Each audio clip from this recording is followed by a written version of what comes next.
LDF BJP സ്ഥാനാർത്ഥികൾ കൂടി രംഗത്തിറങ്ങിയതോടെ തിരുവനന്തപുരം കോർപ്പറേഷനിൽ 3 മുന്നണികളും ശക്തമായ പോരാട്ടത്തിലാണ്.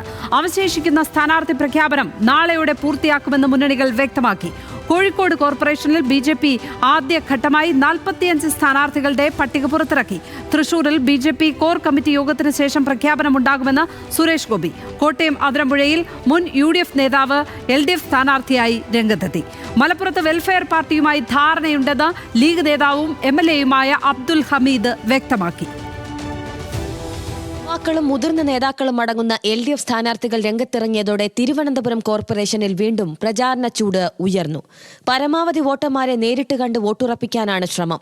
തിരുവനന്തപുരം കോർപ്പറേഷനിൽ വികസന തുടർച്ചയും വിജയ തുടർച്ചയും ഉണ്ടാകുമെന്ന് LDF സ്ഥാനാർത്ഥി പൂജപ്പുര രാധാകൃഷ്ണൻ.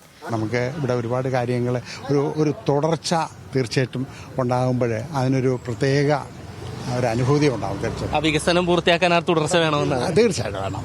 വികസനം എങ്കിലേ പറ്റുള്ളൂ. അല്ലാതെ പകുതി ചെയ്തു വെച്ച സാധനങ്ങൾ വേറൊരാൾ വരുമ്പോൾ അത് നടക്കും. ഇത്തവണയും LDF-ന് വിജയം ഉറപ്പെന്ന് ഗൗരീശപട്ടത്തെ LDF സ്ഥാനാർത്ഥി പാർവതി.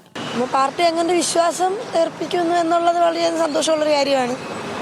അത് നല്ലപോലെ നിറവേറ്റാൻ സാധിക്കട്ടെ എന്ന് ആഗ്രഹിക്കുന്നു. അത്രയും സംസ്ഥാന അധ്യക്ഷന്റെ നേരിട്ടുള്ള മേൽനോട്ടത്തിലാണ് തലസ്ഥാനത്തെ BJP-യുടെ പ്രചാരണം. വീടുകയറിയുള്ള വോട്ടഭ്യർത്ഥന തുടരുകയാണ്. സ്ഥാനാർത്ഥി പ്രഖ്യാപനം ആദ്യം പൂർത്തിയാക്കിയ കോൺഗ്രസ് പ്രചാരണത്തിൽ ഒരു പടി മുന്നിലാണ്. വീടുകയറിയുള്ള വോട്ടഭ്യർത്ഥന തന്നെയാണ് പ്രധാന പ്രവർത്തനം. കോഴിക്കോട് കോർപ്പറേഷനിൽ മഹിളാ മോർച്ച സംസ്ഥാന അധ്യക്ഷ നവ്യ ഹരിദാസ് ഉൾപ്പെടെ 45 പേരുടെ പട്ടികയാണ് BJP പ്രഖ്യാപിച്ചത്. 28 വനിതകൾ പട്ടികയിൽ ഇടം നേടി. നിലവിൽ 7 കൗൺസിലർമാരുള്ള BJP വലിയ മുന്നേറ്റമാണ് ലക്ഷ്യമിടുന്നത്.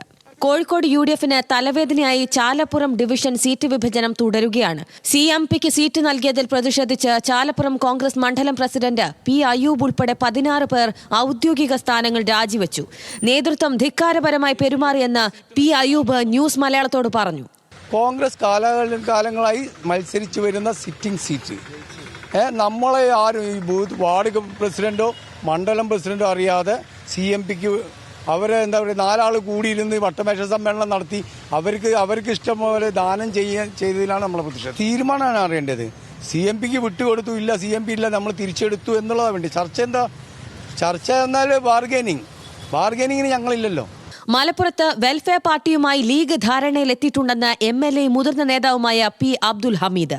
പ്രാദേശികമായ നീക്കുപോക്കുകൾ ഉണ്ടാക്കുന്ന കാര്യത്തിൽ ഞങ്ങളും അത്തരം കാര്യങ്ങൾ ആലോചിച്ചുകൊണ്ടിരിക്കുന്നുണ്ട്. ചില സ്ഥലങ്ങളിലൊക്കെ വളരെ അഡ്വാൻസ് ആയി പോവുകയും ചെയ്തിട്ടുണ്ട്. തൃശൂർ ജില്ലയിലെ സ്ഥാനാർത്ഥി നിർണയം ഉടൻ പൂർത്തിയാക്കുമെന്നും കോർ കമ്മിറ്റി വിഷയം ചർച്ച ചെയ്ത് പരിഹരിക്കുമെന്നും കേന്ദ്ര സഹമന്ത്രി സുരേഷ് ഗോപി വ്യക്തമാക്കി. കോർ കമ്മിറ്റിയിലെ തീരുമാനങ്ങൾ വന്നതിന് ശേഷം ജില്ലാ അടിസ്ഥാനത്തിൽ 30 ജില്ലകളിലും തയ്യാറാക്കിയിട്ടുള്ള കാൻഡിഡേറ്റിൻ്റെ സ്ട്രക്ചറെല്ലാം വെളിവാക്കിയതിന് ശേഷം കൂടുതൽ നിങ്ങളെ അറിയിക്കാൻ സാധിക്കും. കോട്ടയം അതിരമ്പുഴ ഡിവിഷനിൽ മുൻ കോൺഗ്രസ് നേതാവ് LDF സ്ഥാനാർത്ഥിയായി മത്സരരംഗത്തെത്തി. കോൺഗ്രസ് പ്രവർത്തകനായിരുന്ന ജിം അലക്സ് ആണ് സ്ഥാനാർത്ഥിയാകുക. 2015 ഇതേ ഡിവിഷൻ കേരള കോൺഗ്രസ് M-ന് നൽകിയതിൽ പ്രതിഷേധിച്ച് UDF വിമതനായി മത്സരിച്ച് തോറ്റയാളാണ് ജിം അലക്സ്. പത്തനംതിട്ടയിൽ CPIM നേതൃത്വം സ്ഥാനാർത്ഥികളെ തീരുമാനിക്കുന്നത് ക്വാറി മുതലാളിമാരുടെ താത്പര്യത്തിന് അനുസരിച്ചെന്നാരോപിച്ച് ഒരു വിഭാഗം പാർട്ടി വിട്ടു. പഞ്ചായത്ത് മെമ്പർ ഉൾപ്പെടെയുള്ള പ്രവർത്തകരാണ് കോൺഗ്രസിൽ ചേർന്നത്. കണ്ണൂരിൽ സീറ്റ് തർക്കത്തെ തുടർന്ന് INL ജില്ലാ പ്രസിഡന്റ് സിറാജ് തയ്യിൽ രാജിവെച്ചു. AP അബ്ദുൽ വഹാബ് നേതൃത്വം നൽകുന്ന നാഷണൽ ലീഗിൽ ചേർന്നെന്ന് സിറാജ് പറഞ്ഞു.